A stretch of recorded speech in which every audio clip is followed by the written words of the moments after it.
Hello, everyone. Good afternoon and good evening. Here we are back at Global Fact 8. We will continue today and wrap it for today, actually, with a fireside chat with Claire Wardle, the director of First Draft.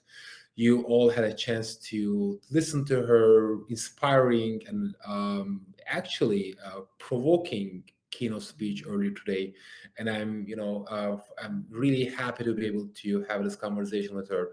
But instead of like me doing this with Claire on one-on-one level, I really would like the audience to also participate in the conversation. We will be monitoring the chat.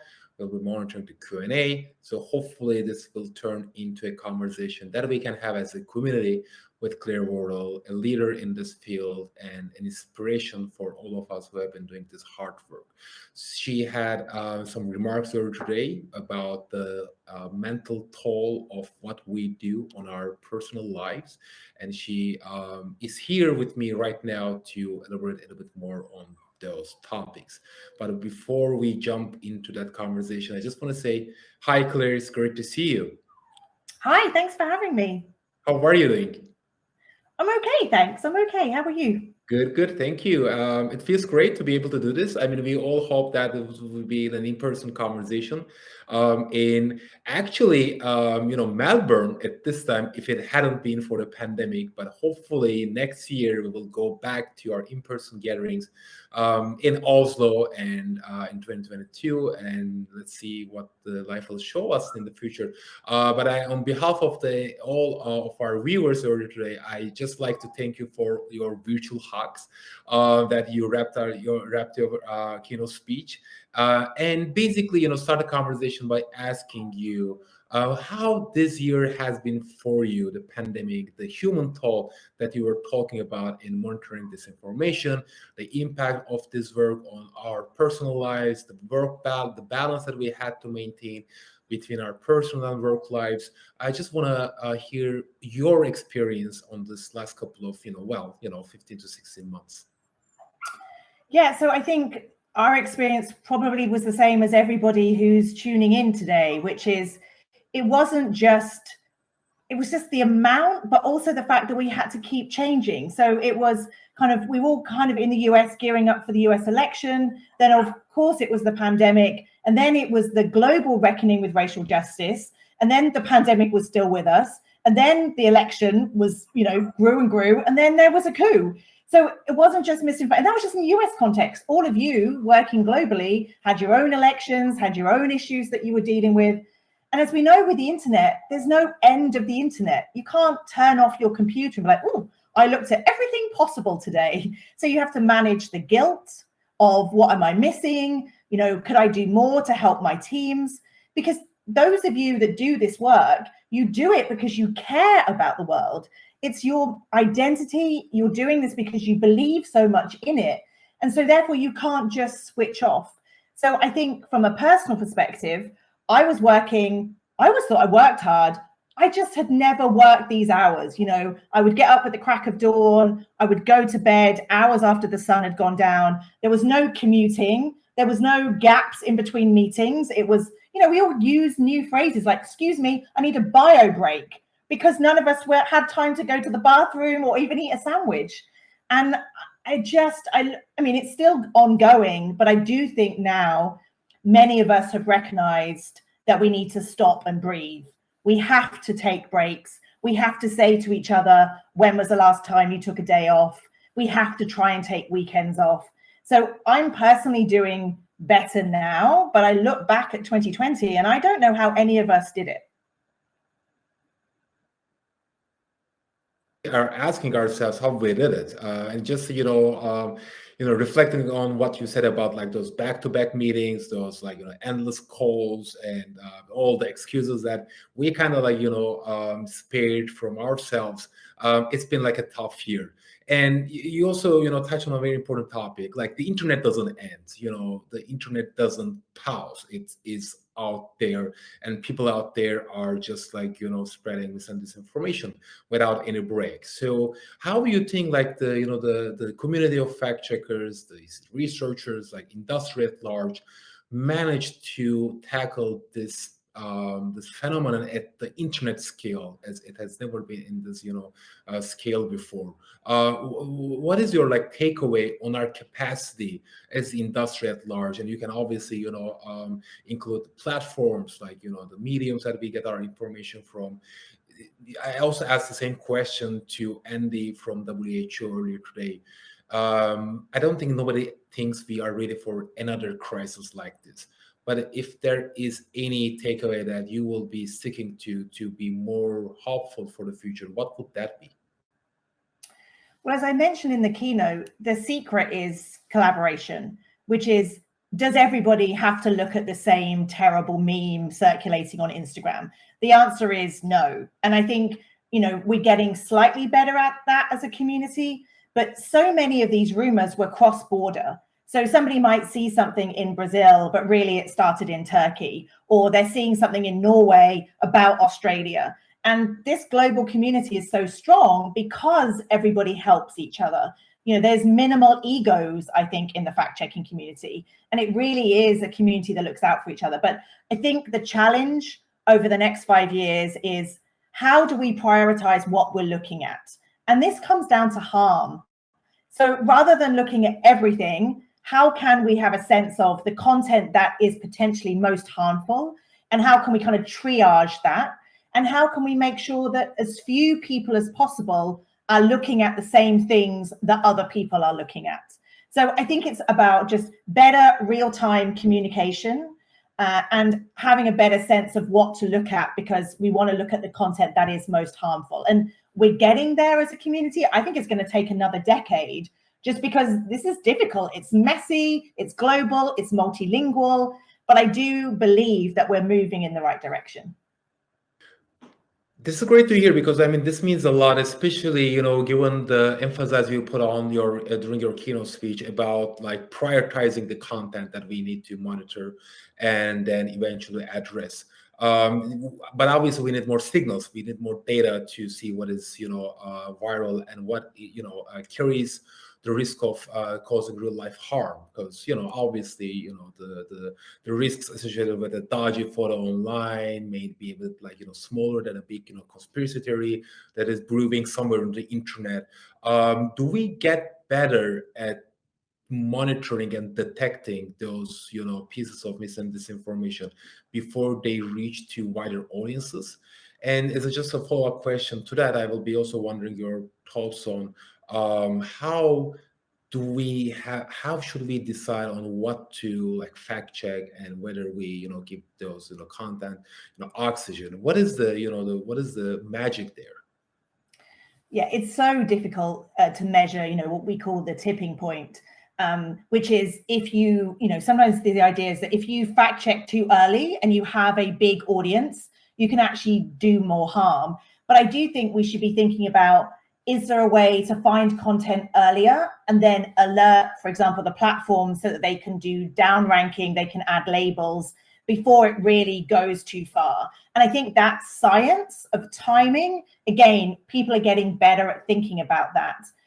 Because another thing I like to stress now is, yes, we have to focus on misinformation. That's what we all do. But I also think we need to be better at understanding the questions that people have that are valid. So we've seen this around the pandemic or vaccines. If somebody's saying, I'm a 36-year-old woman, I'm thinking about having a baby, is the vaccine safe? Now, that's not misinformation. That's somebody just asking the question. Now, if her question isn't answered quickly and effectively, then conspiracy theorists are answering that person's question by taking a piece of research about fertility and the vaccine and making a dubious claim. So yes, we should be monitoring misinformation, but to answer your question, Baybars, if I'm the WHO or CDC, I actually want to know earlier what people are confused about and what they have questions on. So I think when we talk about monitoring, I do think we should be thinking about the whole information ecosystem, not just the conspiracy content. If we just focus on Bill Gates is microchipping people, well, yes, okay, but I don't want to play whack-a-mole with that and miss the fact that people were confused about myocarditis and whether their sons were going to get a heart inflammation. And so I think if we just think about the bad stuff and we don't think about answering people's valid questions, then we've also failed. So again, I think that's what we're getting better at as a community, of not just, debunking the crazy stuff, which I think sometimes can be the focus. That's what journalists want to ask about. But really, there are loads of people out there that aren't conspiracy theorists. They're not really being affected by misinformation. They've just got good questions. But if we don't answer those questions, that's when the misinformation fills those vacuums. So I think this timing question is critical, Baybars, and understanding your audience and understanding when you need to get that timing right, and who do you need to tell? Do you need to tell the platforms, or do you need to scream it from the 9 o'clock news? And that they're two different things. And I think, again, the science of that, the metrics for understanding that tipping point when that time gets hit, that's really what we need to be focusing on much, much more over the next few years. Right. I mean, that just makes me to think that, like, as a, practitioner, I always have been thinking about, like, whether we give credit to the name of fact checking itself, because, like, many times we see, partisan content or, opinions or personal takes labeled as fact checks just to leverage legitimacy for those type of, like, opinion pieces, basically.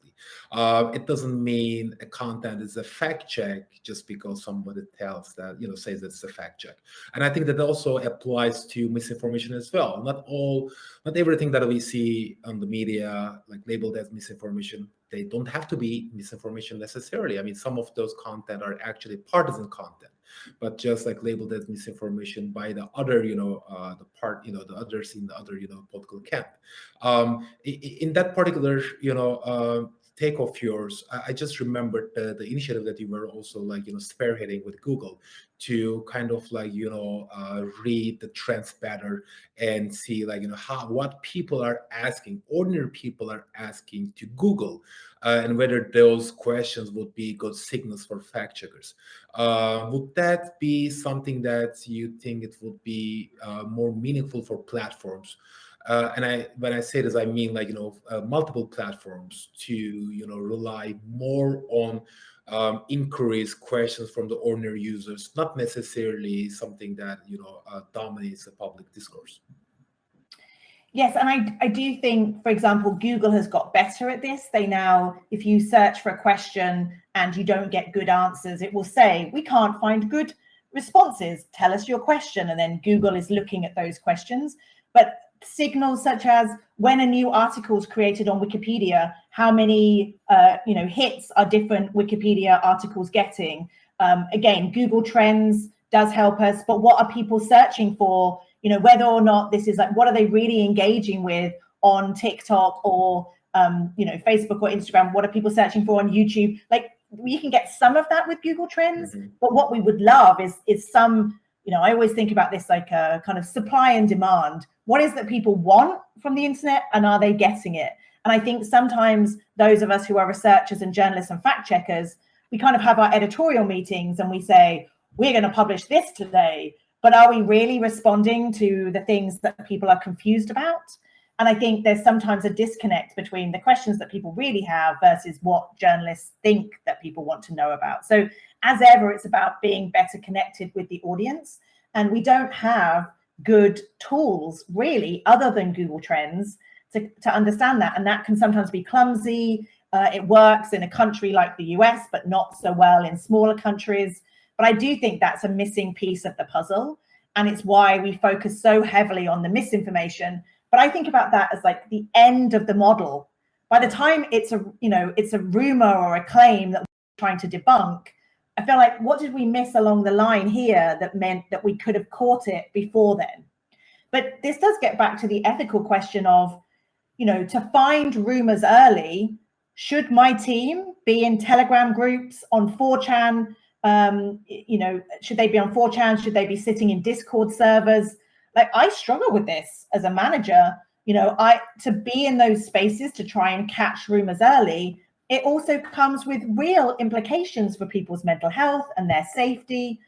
So it's not easy. But again, I think there's a lot of focus on the end of the model and how do we understand the earlier parts which might prevent the rumor from getting to this. But this isn't without challenge, this like being in these darker spaces earlier, comes with real implications for fact checkers. Right. I mean, I was just going to ask your take on the actions, of platforms as far as their reactions to, similar challenges in different countries. So obviously, I mean, big companies, big tech do have more focus on the Western Hemisphere, English-speaking countries, more growingly in different parts of the world as well, but they have different, priorities, obviously, when it comes to mobilizing their resources. And we had a global pandemic, which kind of like raised awareness on the importance of fact checking, accurate information, reliable information. But we also had elections in the U.S. But that was not the first election that was kind of like influenced by misinformation. It's not going to be the last election. For example, next year in Brazil, there's going to be an election. In India, there will be local elections very soon. All in different parts of the world, there are elections happening all the time. So, do you think we are getting better at pressing the tech companies to be better in responding to those similar challenges in different countries? I kind of feel like I know the answer, but I feel like I also want to hear this from you. Yeah, I mean, it makes me so mad. Yes, there's more awareness, but there's still nowhere near the resources that there should be in terms of monitoring these problems in other languages. I mean, even just yesterday, I was talking to one of my team members, and we were talking about a particular platform that I won't name. And he said, I've been looking, and there's really not a problem in English, but it's terrible everywhere else. And I was like, yep. But it's not that the platforms don't know it. They just need to invest so much money in hiring people who have the local language and cultural understandings of what's happening on the ground. So yes, there's more awareness, but I mean, let's just have this honest conversation about the Facebook whistleblower 2 weeks ago. I mean, almost everything she said, I'm sure everybody in this community would have been like, yep. We've heard this previously. I mean, like Sophie Zhang, she was a whistleblower. She was talking about Myanmar and other parts of the world. And unfortunately, many people in the US went, oh, nothing happened. This whistleblower talked about American teenagers, quite rightly. She was concerned about kind of body image issues and everybody was like, oh, American teenagers. And I say this with deep love for America, but there's just such blinkers on the rest of the world. And so it's not that the platforms don't know, but there isn't the same pressure that there is in the US. If the Washington Post writes continuous op-eds, the Wall Street Journal, the platforms are scared. We don't have the same pressure mechanisms globally to force the platforms to spend the necessary money. They're getting there, but it's way, way, way too slow. Fact-checking community has been screaming about this since, 2015, 2016. This isn't new. And it's just frustrating that it's 2021 and we still see real weaknesses in monitoring misinformation globally beyond what amazing IFCN does.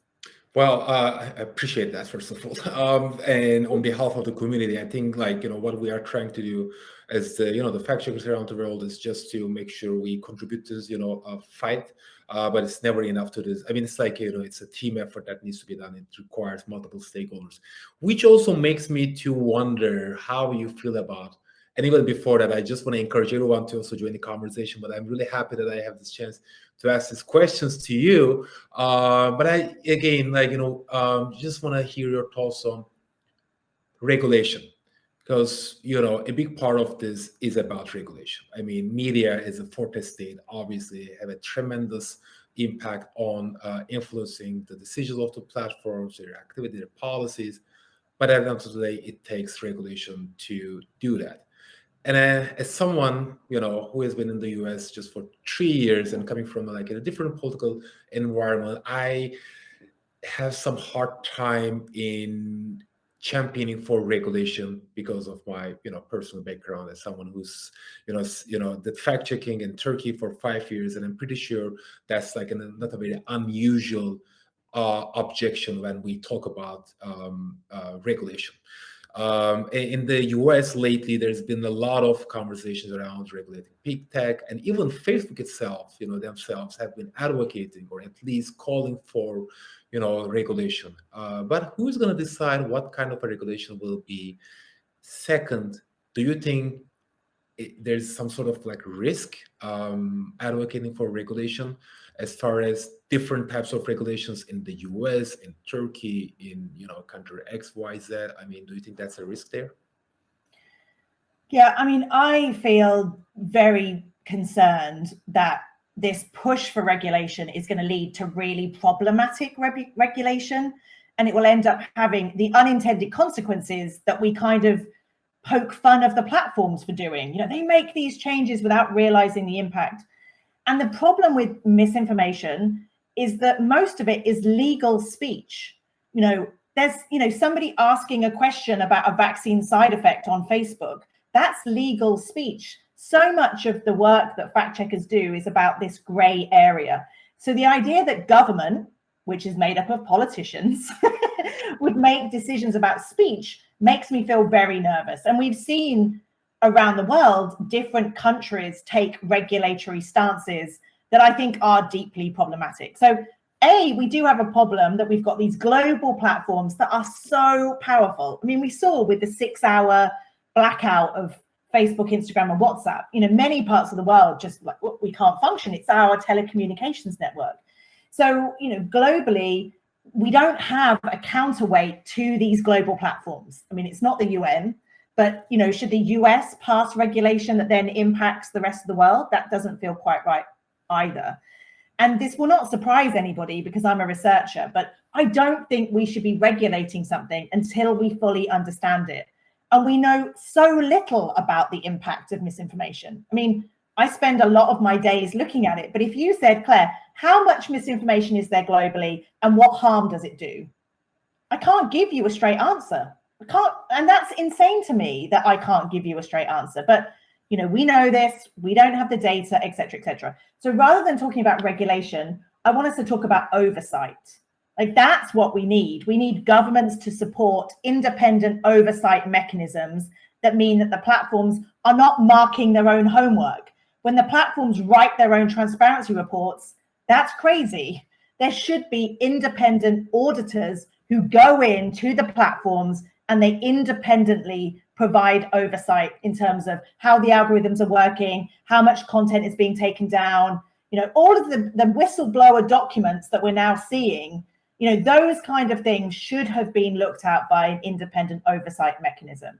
So that's what I would like us to call for, because I do worry that, the kind of regulation that certain countries are going to roll out, I think could be really dangerous. And we've seen in countries like Brazil and South Africa or Uganda or Malaysia, even Germany, laws rolled out, sometimes done for the right reasons, but then you see these unintended consequences that it then has this really damaging effect on speech that I don't want us to see either. So I worry that we're sleepwalking into regulation, that historians will say, that was a big mistake and it happened and we can't, we won't be able to roll it back.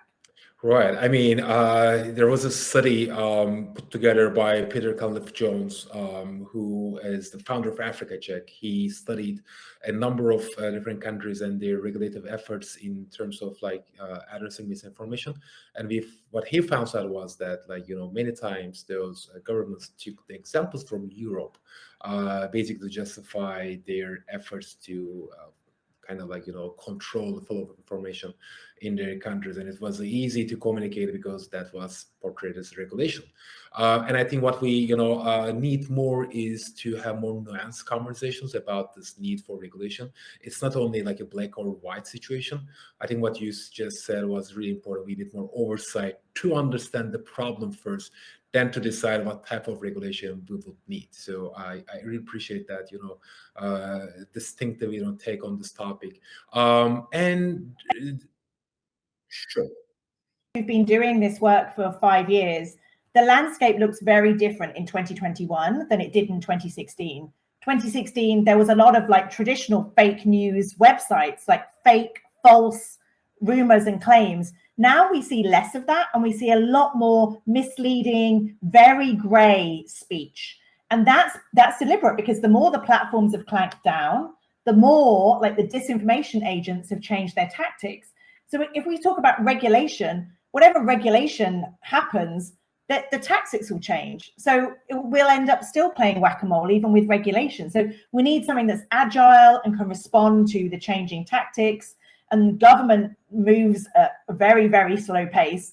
Bad actors move at a very quick pace. And I think we have to also be realistic about those differences. Yeah, I think it's fair to say that it's bigger than the governments. I mean, if this is like an arms race, I mean, the industry at large should be, spearheading that, race, because, the tactics evolve very quickly and they don't require, lawmakers to raise their hands. They are more agile and also like, more rapid response. There's a question from Stefan, which I would like to just, share.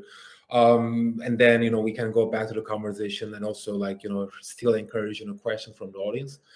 Stefan says he agrees with you on the point that, we need to know, especially in the corona pandemic, people's concerns and fears. He goes by saying that I'm in contact with many newspapers in Germany. The editorial offices of these media houses receive thousands of letters to the editor and reader mails every month from mainly older people, elderly people, in which conspiracy myths are mentioned to a large percentage. Most of those letters are not answered, he says, and he asks, what can we do to meet this social challenge? So I would love to see, some kind of, and technology isn't the answer because, how is my grandma going to do that? But I would love to see even like a kind of a literacy initiative where we pair younger people with older people as a way to start some of these conversations. And then we have tip lines. Many of us have tip lines, but the tip line is, what's the terrible thing that you've seen on the internet? But I would love us to have a kind of an international listening like initiative, which is that we really are listening to people's concerns. And and maybe that's that we just need to, many of us have tip lines where we say, ask us, what questions do you have? But traditionally, journalists or newsrooms have been very bad at listening to the audience. We know that. And I do think that has to be a priority for all of us to think about ways that we can listen more effectively. And whether that's, a newsroom getting bags of mail from grandmas, like that has to be seen as a priority to even just aggregate what that is so that there can be a sense in an editorial meeting of, lots of people are worried about 5G. I know we've dismissed 5G as a conspiracy theory, but actually people keep asking us questions about it. I think it's time that we really did respond to that. So as a measure, we always have this when we talk about the tipping point and we say, how much engagement did it get on Facebook? How much velocity are we seeing on Newswhip or Trendalizer? It's a shout out to we love Martin. But on these tools, we use them as a way to measure whether or not something has traveled enough to justify a fact check. But how effective are we in terms of listening offline? And the answer is bad. We are bad at that. We haven't got a way of measuring what's circulating offline. And if you spend any time with people who work in public health, they are much, much, much better at doing on the ground listening, often because they work in communities where a lot of this stuff is circulating in communities. You end up talking to faith leaders to understand what people are concerned about. And I would argue that those of us who work in fact checking and misinformation, we need to get better at listening to offline communities, whether that's letters to the editor or whether it's finding a way through people who own shops or faith leaders or sports team coaches or people who are in their community are hearing the concerns. How do we aggregate that to help us understand what's really doing harm in different communities? Mm-hmm. Mm-hmm. I mean, this is very essential because as fact checkers, journalists, we are not. We shouldn't be disconnected from the communities that we aim to serve. So I think 101 of journalism, if it's like communicating with people, we really need to make sure that we do not undermine the offline part of that responsibility. I just want to try my best to connect merge two questions, which I think might be a good fit to as a follow-up. Christy Zizo and Tasha Bergson Mickelson have two questions, which I would of it trying to merge into one question. They both wonder how media literacy can serve to educate people, and what tools, skill sets, basically, not necessarily tools, but skill sets will really help to teach students, middle school, high school students, and your professional perspective. From your professional perspective, do that help? Does that help in the long term to build a community or a generation which will be more protected against mis and disinformation?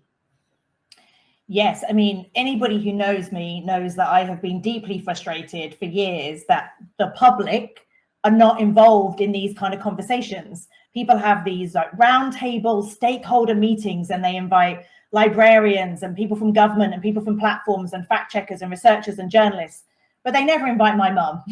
And these questions that we're discussing here impact everybody. So I am a huge proponent of media literacy. Often people go, yeah, but it's going to take too long, Claire. And I'm like, yes, there's no quick fix to this. And so in terms of media literacy, some of the best research that makes me like really enthusiastic and believe that there is hope is inoculation research. So people like John Cook or Sander van der Linden have done a lot of work on inoculation, which is the more that you teach people the tactics and techniques of misinformation actors or disinformation actors, the better they are at spotting misinformation in the wild. So if you teach people about cherry picking statistics, if you teach people how people can make money through misinformation, through clicks on ads, the more you teach people about the whole ecosystem, the more people go, oh, I don't want to be manipulated.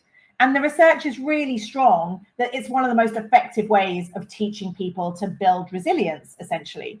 So I would love us to do more of that with, for example, high school students, and then get them like to teach their grandparents and their parents, or to teach, younger children. Like, how can we really connect with high school students who, as we know, are the most amazing people on these things, to really kind of be advocates for this.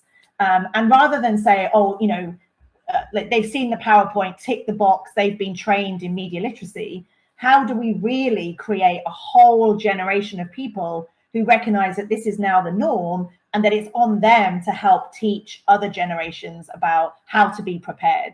And I think there's real hope there. It's just not quick, and it's going to take a lot of resourcing.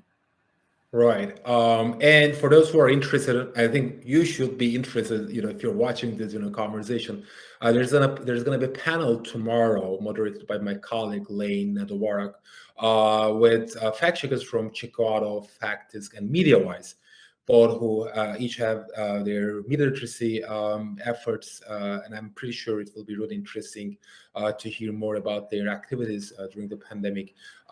Claire, I mean, I just, I paused for a second when you talked about, advocating for more media literacy. I mean, do you feel like at times when the funders are kind of like asking for immediate, change with the project that you're running with their money, as someone who have been running a nonprofit organization, and there are a lot of organizations within our network that are nonprofit organizations, and they always have this challenges to pitch proposals to funders, and you said like we need to take the control back.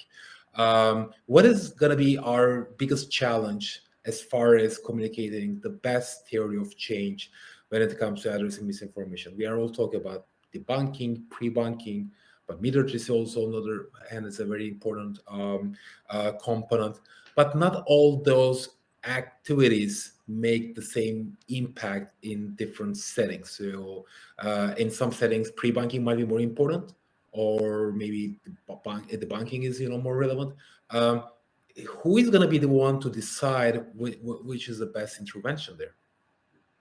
Well, we could have a whole 3-hour conversation about philanthropy, and in some ways, like, I'm just going to say it, the harm it can do. I mean, if you run a nonprofit, what we need as people who run nonprofits is multi-year funding. and multi-year funding without ties to how we're going to spend that money, so that you can spend money on a proper HR director, so you can spend money on retreats so that your staff's mental health is a priority, so you can give training to your staff so they can become good managers. Nobody wants to fund that. You know, the platforms are spending a lot of money in this space, but they come to organizations like ours and they say, how can you make us look good before an election? How can you make us look like we're really caring about coronavirus? You know, and I understand it. Like, a lot of the money that funds our organizations comes from marketing budgets. I understand that. But it's really difficult for all of us to become sustainable organizations. And so sometimes, you know, my staff will say, Claire, we're doing this, then we're doing that, then we're doing that. Like, you can't make up your mind. And I'm like, I know what our vision is, but I need to keep you in jobs. And in order to pay your salaries, I need to keep this platform happy, then that platform happy, and then that, you know, foundation happy. And so I ultimately also think that we need to find revenue streams that are consistent. So, I mean, that's for us right now, is how can we guarantee a certain set of money? Maybe that's training corporations. You know, maybe that's doing some consultancy for brands, which isn't something that I previously would have said, but I personally believe that this, like, being pulled in all directions by different funders is not helping our mental health. And it's not creating sustainable organizations with strong central functions. Nobody wants to pay for an operations director. Nobody wants to pay for an HR director. But that's what we need as to become stronger and sustainable organizations. So, and that goes back to things like media literacy and other things. I would like to be able to say, I've got a 10-year plan to embed media literacy into everything that we do over the next 10 years. But nobody's going to fund me for that. They want to say, what are you doing for the midterms, Claire? What are you know, the next thing now is climate change. Well, I'm excited that people are now excited about climate change, but we'll see that for the next year and then it'll be off to the next thing. Like, we need long-term money that is not connected to specific deliverables. But, you know, I understand how funding works, and I'm grateful. I'm really grateful for all the funding. But I just wish it was a little bit more thought through, because it would take a lot of pressure off those of us who are already doing really, really difficult work. Right. And it's like, you know, love and hate relationship, I guess, you know, when it comes to, you know, fundraising. And many organizations obviously, you know, really struggle in terms of managing the workload which comes with, you know, fundraising as well, because, you know, many grant making organizations also see those grants as an opportunity to build capacity for those organizations, and those reporting responsibilities sometimes are overwhelming to the extent that they cannot do their, you know, actual job. So I want to bring the opportunity back to our audience. There's a question that I was just like waiting to ask to you, and it's about oversight, particularly on Facebook. Flora from Science Feedback indicates that she agrees with your idea on the oversight, you know, being more important than regulation. She's asking if you have any comments on whether something like the Facebook Oversight Board might be an option for holding platforms accountable going forward. She also says perhaps the board's roles may be expanded in future to encompass the activities you mentioned, such as, you know, measuring the amount of misinformation, and whether, and this is a follow-up from me, whether, you know, other platforms show any potential to, you know, initiate certain, you know, mechanisms, or should we go beyond what we have with, you know, Facebook's oversight, you know, body? Yeah, so I'm sure many people on this call know that there's a lot of criticism of the Facebook Oversight Board because Facebook itself set it up. Now, it has its own budget, it has its own board, but people are critical of the fact that Facebook set it up. But I would say, where were all of us? Like, those of us that work in this space, we, you know, academics, researchers, policymakers, we should have created something that stood as an oversight committee, and it should be an oversight committee that looks at all platforms, because the things that Facebook Oversight Committee is making decisions on also affect TikTok and YouTube, and, you know, so we should be doing that. So I'm actually glad that it exists rather than nothing, but I just feel a bit frustrated because I think many of us in this space had been talking for a while about the need for some kind of oversight committee for the platforms, and it just didn't happen. But I would love there to be something that has ethicists and historians and psychologists and political scientists and human rights activists, and educators. I would want to see something like that, and my mum, like people who come from the audience to say, let's have some kind of oversight committee. So again, who would fund it? Is it that all the platforms would put all the money into a pot? Who would decide who was on the oversight committee? But I think there would be, it's not an impossible ask for something like that to exist. And even if it didn't have governance at the beginning and the platforms went, who's going to make us follow your recommendations? Well, I think there'd be quite a lot of public pressure if you had an independent oversight board that was making recommendations to all the platforms and they were ignoring it. So I think there's potentially something there.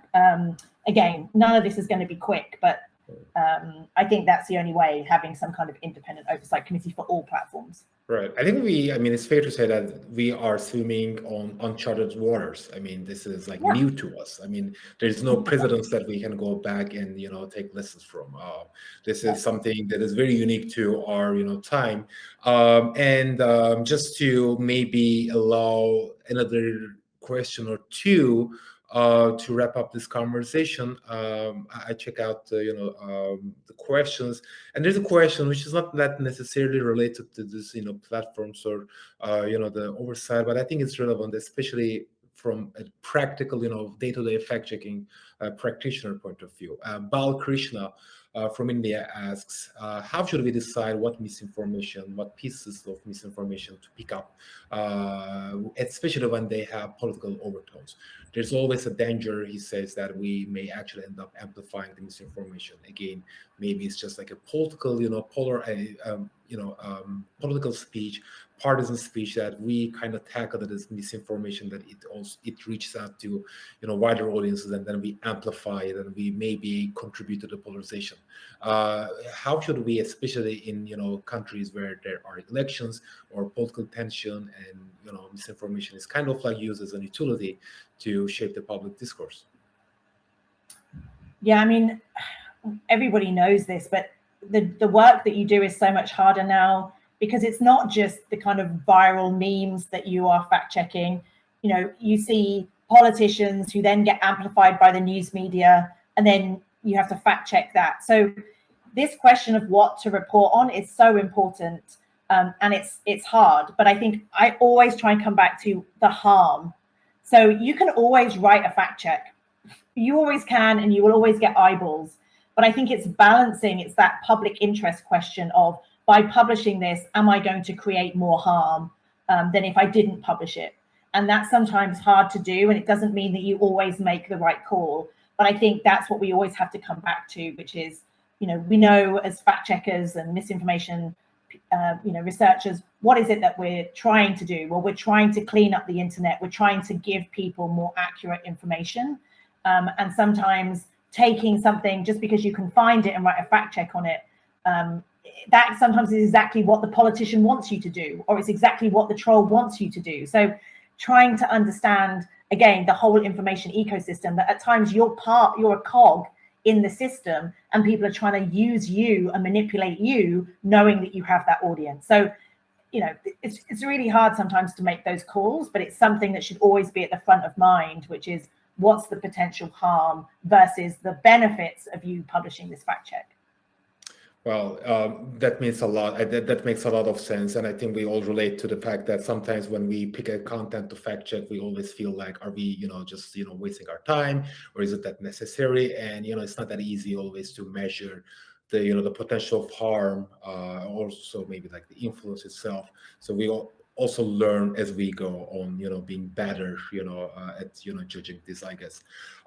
So we are actually, running out of time, but I just want to, first of all, thank you so much for joining us today, sharing your insight and expertise on the mental toll of all of this on our, on our work. And I think it really resonates with everyone in this community to hear this from you, that we need to take care of ourselves take care of each other, because if we will be, doing this, we need to be in a good shape. I mean, mentally and physically.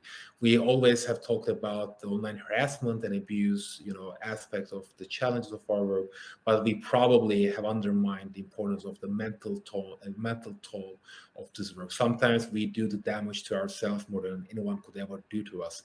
And I take this as my personal takeaway from today, to see how we can do a better job at helping the community to navigate those issues that are happening on an every single day, actually. Thank you so much, Claire. It's been a pleasure to be with you today, and I hope we will be able to do that in person next year in Oslo. And until then, hoping to keep learning from you and from your expertise. Thank you so much, Baybars, and thank you for inviting me to have this conversation. And for everybody watching, turn off the computer and go for a walk, either round the block or just go for a walk. Get outside. It makes a massive difference, even for 5 minutes. That's true. That's true. I mean, I don't know what else can say on top of this, other than just encouraging everyone to also check out the program for tomorrow. We also start at 9 a.m. Eastern Time, GMT -4. We have a packed schedule lined up for you tomorrow and Friday, and also an extended training by Craig Silverman and Jane Litvinenko on Saturday as well. So those are the ones that are not taking any time off, I guess. But we are really looking forward to also, getting to, having the chance to learn from them, the technical, aspect of this work. But meanwhile, take care of yourself. As Claire said, go take a walk. At some places in the world right now, it's midnight, past midnight. But at least do that virtual walk for us. Thank you, Claire. I appreciate it. Thank you.